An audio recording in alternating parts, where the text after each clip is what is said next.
Pernah kebayang gak sih gimana rasanya hidup di zaman yang kayaknya kiamat itu udah berasa di depan mata banget? Bayangin aja deh, kalian di pagi hari masih ngobrol, nongkrong sama temen atau tetangga kalian. Terus tiba-tiba di siang harinya mereka sakit, dan di sore harinya mereka udah jadi mayat aja. Keesokan harinya itu juga terjadi sama keluarga kalian dan kemudian mereka meninggal. Lalu kalian nggak tahu siapa selanjutnya. Bisa jadi teman kalian, keluarga kalian lagi, atau bahkan mungkin diri kalian sendiri. Terus yang lebih mengerikan lagi adalah nggak ada satupun dokter atau tabib atau ilmuwan atau siapapun itu yang bisa nyembuhin penyakit ini. Gimana mau nyembuhin? Tahu penyakit ini aja apa? Nggak ada. Jadi nggak ada yang tahu nih penyakit apa. Terus jalanan itu dipenuhin sama mayat-mayat yang belum sempat dikubur. Saking banyaknya mayat pada saat itu. Ini tuh bukan cerita fiksi, tapi ini adalah kenyataan yang terjadi sama umat manusia pada abad ke-14. Dan menjadi salah satu masa terkelam dalam sejarah manusia. Semua ini terjadi karena sebuah wabah yang saking parahnya wabah ini dalam beberapa tahun aja dia berhasil membunuh setengah dari populasi Eropa. Nama wabah itu adalah Black Death. Nah sekarang mungkin kalian bertanya tuh, dari mana sih sebenarnya asal dari wabah yang mematikan ini? Dan bener nggak katanya wabah ini adalah senjata biologis pertama di dunia? Serta yang gak kalah penting, gimana caranya manusia pada saat itu berhasil selamat dari wabah mematikan ini tanpa adanya teknologi medis modern yang canggih kayak sekarang. Jadi langsung aja deh kita bahas tentang sejarah Black Death ini.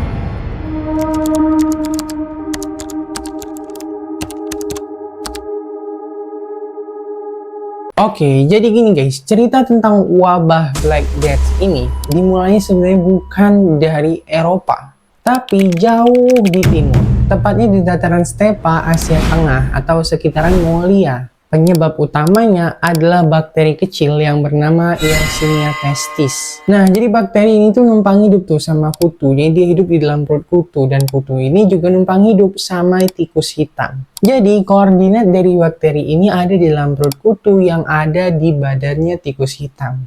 Nah, sebenarnya penyakit ini tuh penyakit hewan, tapi permasalahannya mulai muncul ketika manusia, tikus, dan juga kutu ini tadi menjadi satu, bergabung di area tempat perdagangan paling sibuk di dunia, yaitu jalur sutra. Tapi nih ya, sebenarnya ada satu momen kunci yang bikin wabah ini meledak banget dan masuk ke Eropa. Dan sebenarnya ini gila juga sih kalau dipikir-pikir. Jadi di tahun 1346 ada sebuah kota pelabuhan bernama Kaffa. Kota ini tuh lagi dikepung sama pasukan Mongol yang dipimpin sama Janibek atau Zanibek Khan. Pasukan Mongol itu kesel banget karena mereka nggak berhasil tuh buat nembus benteng pertahanan kota Kaffa. Yang bikin lebih kesel lagi adalah perlahan-lahan pasukan mereka mulai mati satu persatu dengan penyakit yang aneh yang mereka nggak kenal sebelumnya. Normalnya kalau kita perang, pasukan sakit, banyak yang mati, mundur lah ya. Tapi Janibek ini punya ide yang gila banget. Dia ini malah merintahin pasukannya yang masih hidup buat ngambil mayat-mayat pasukan yang mati karena penyakit ini tadi, terus ditaruh di atas trebuchet atau manjanik dan dilemparkan ke dalam tembok benteng kota Kaffa. Bayangin, idenya gila banget. Dan yang terjadi, orang-orang di dalam kota tiba-tiba ngalamin hujan mayat. Mayat jatuh, mayat yang penyakitan gitu, yang kena virus, jatuh dari atas. Ada yang nimpa mereka, ada yang jatuh di sebelah mereka. Itu kayak apa ya, serem banget lah ya. Dan karena itu otomatis warga di dalam kota panik. Nah pada saat itulah wabah ini mulai tuh menyebar di dalam kota setelah mayat-mayat tadi berhasil masuk ke dalam kota setelah dilemparin tuh dari alat tuantar. Orang-orang Kaffa yang ketakutan, mereka memilih tuh buat kabur ke Italia, naik kapal dagang. Mereka pikir kalau mereka kabur ke Italia, ninggalin kota, mereka akan selamat dari wabah yang mematikan itu. Padahal tanpa mereka sadar, mereka tuh sebenarnya lagi ngebawa penumpang gelap, yaitu tikus-tikus hitam yang udah terinfeksi sama wabah ini tadi. Dan yang lebih parahnya yaitu mereka lagi menuju salah satu jantung dari Eropa, yaitu Italia. Nah, kemudian setelah berlayar beberapa minggu, sampailah tuh mereka di pelabuhan Messina, Sisilia pada tahun 1347. Pas orang-orang di pelabuhan ngecek kapal itu, isinya horor banget. Sebagian besar kru kapal dan juga penumpang itu udah jadi mayat. Dan yang tetap hidup pun itu kondisinya udah mengenaskan banget. Badan mereka tuh dipenuhin sama bisul-bisul hitam yang nanah dan juga darahnya tuh keluar terus-terusan nggak berhenti. Dari sinilah nama Black Death itu muncul karena penderitanya mengalami kehitaman pada kulitnya. Ini semua terjadi karena jaringan kulit yang mati atau mereka tuh kayak kena gangren gitu. Dan yang lebih mengerikan lagi, penyakit itu nularnya cepet banget. Bahkan dokter-dokter di zaman itu bilang kalau lewat tatapan mata aja penyakit ini tuh udah bisa nular. Ya walaupun sebenarnya bukan lewat tatapan juga sih nularnya.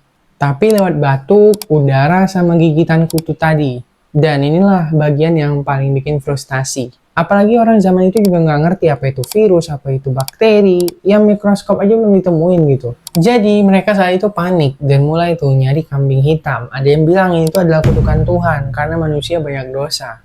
Ada juga yang bilang ini karena udara buruk atau miasma. Makanya muncullah sosok dokter wabah atau plague doctor yang ikonik itu. Gue yakin kalian udah tau lah dokternya yang mana. Kemarin waktu kita lagi COVID juga sempat viral kok tentang outfit dari dokter Black Death ini. Yaitu mereka pakai masker yang kayak topeng gitu yang ada paruh burung panjangnya. Sebenarnya itu semua bukan buat gaya-gayaan aja. Tapi di dalam paruh burung itu ditaruh rempah-rempah, bunga-bunga kering, dan juga wewangian.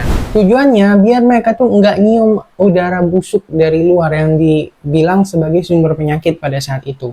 Terus mereka juga pakai jubah tebal yang dilapisin sama lilin yang itu tuh bikin mereka juga nggak digigit sama kutu.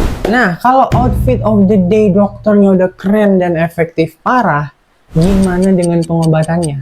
Efektif juga nggak? Bagus juga nggak?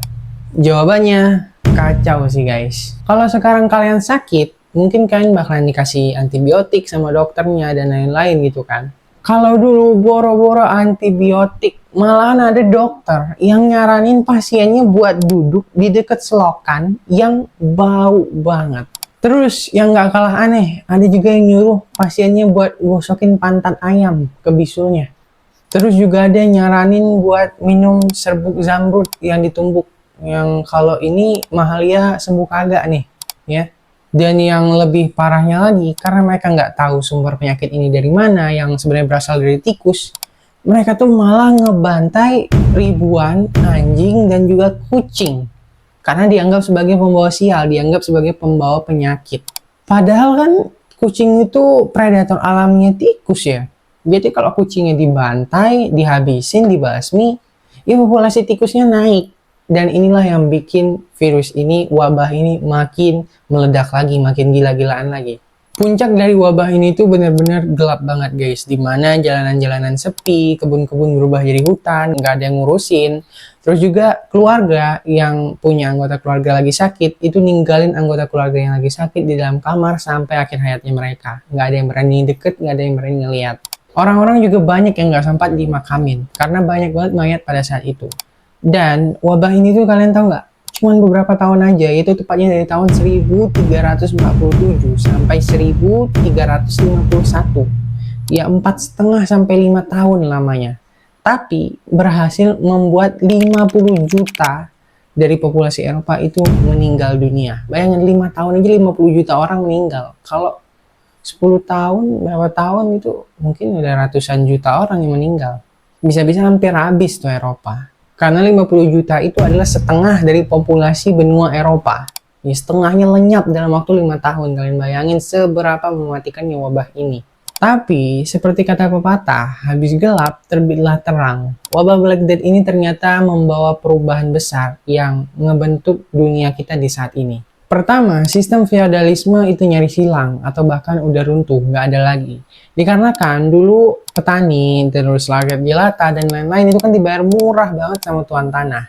Nah, jadi gara-gara wabah ini, tenaga kerja jadi langka. Cuma sedikit dari banyaknya orang yang tetap sehat, yang tetap prima buat tetap bertahan hidup, buat tetap kerja keras. Yang itu diartikan dengan karena kelangkaan itu, tenaga mereka harganya jadi naik, jadi mahal. Mereka mulai berani nuntut kepada tuan tanah buat naikin upah mereka, buat naikin gaji mereka. Dan ya tuan tanah nggak ada pilihan lain lah selain nurut. Dan dari sinilah kesejahteraan rakyat kecil pelan-pelan mulai naik dan kelas menengah pelan-pelan juga terbentuk. Kedua, lahirnya istilah karantina. Mereka tuh bikin aturan yang mana kapal-kapal dari wilayah yang terkena wabah itu nggak boleh bersandar dulu tuh di pelabuhan mereka.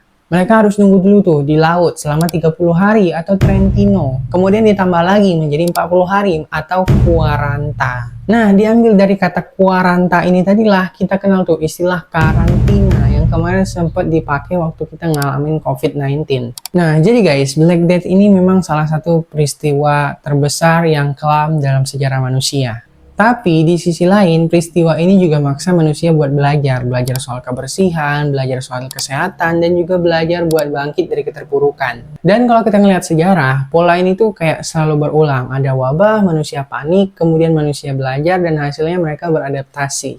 Untungnya kita udah hidup nih di zaman modern yang kalau kita sakit, kita udah tahu harus ngapain dan harus kemana. Bukan gosokin pantat ayam ke luka atau ke bisul lagi. Yang ini sih jangan dicoba di rumah ya guys. Nah, menurut kalian, gimana kalau di masa depan ada wabah yang kayak Black Death ini terjadi lagi? Yang mana wabah ini tuh udah nggak mempan lagi sama antibiotik? Apakah manusia udah siap? Atau kita bakalan panik dan banyak hal-hal konyol kayak Black Death lagi? Coba tulisin pendapat kalian di kolom komentar. Dan kalau kalian misalnya mau koreksi, mau nambahin, atau mau request nih pembahasan sejarah seru yang lainnya yang menarik buat kita bahas, boleh langsung juga komen di kolom komentar. And always, thank you so much guys for watching my video. Hope you like it, and I'll see you again on the next video. Bye.